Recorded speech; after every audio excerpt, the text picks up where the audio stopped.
As we've now heard, the suspect in Las Vegas and the man who committed the terrorist attack in New Orleans both served in the military. To examine that side of the story, we turn now to Nick Schifrin. Nick. Amna, as we've said, there is no connection, according to law enforcement, between the two men, but their military services did overlap. So is there a pattern we can discern? And what are some of the possible reasons that veterans or active duty soldiers could turn to extremism? For perspective, we turn to Heidi Beirich, co-founder of the Global Project Against Hate and Extremism. Heidi Beirich, thanks very much. Welcome back to the NewsHour. Let's focus on New Orleans for a second. Shamsuddin Jabbar, does his history, in your opinion, fit a pattern of men who become radicalized? Yes, there are parts of his recent history that are very common to all kinds of types of folks that have been radicalized, whether white supremacists or Islamic extremists or otherwise. What I'm talking about is the collapse of his family background, his multiple divorces, financial problems. We find a lot of times that mass attackers have this kind of collapse in their family life going on. And then there's the issue of him being a veteran, and if that might have played a role, that's also something that comes up in a lot of mass attacks. I'm going to examine the veteran aspect in a second, but let's just listen to how Jabbar described himself back when he was selling real estate. So not only do I brilliantly market your property to make sure it gets sold as quickly as possible or gets leased as quickly as possible, but I'm also going to take every ounce of energy and putting it into negotiating for you and for your property to get the best deal that you can possibly get for it.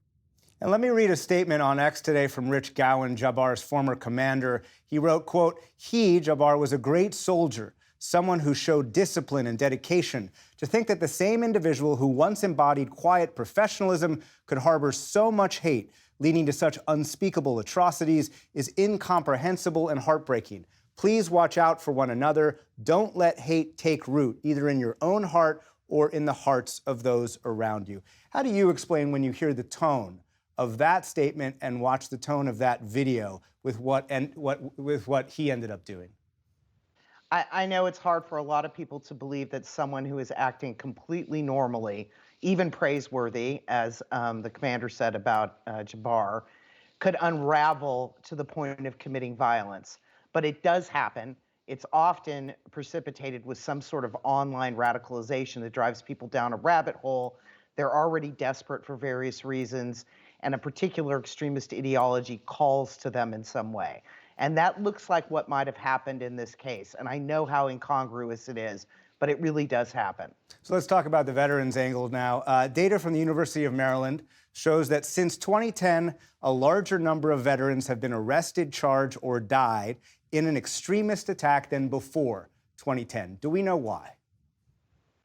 Well, I think it has to do with a few things. One, extremist groups are recruiting online in a way that they couldn't before, so they suck people into these movements.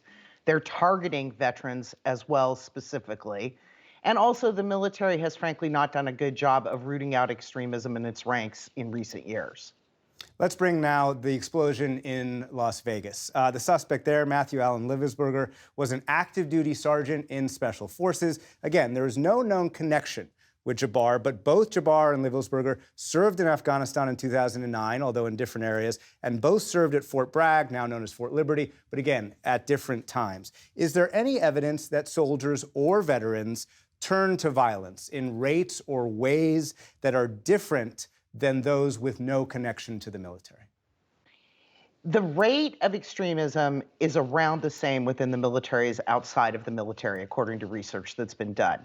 The problem is that somebody who has military training who gets radicalized can be far more deadly. And we know that mass attacks that are perpetrated by active duty military or veterans are more lethal than those that aren't. That's really what the problem is.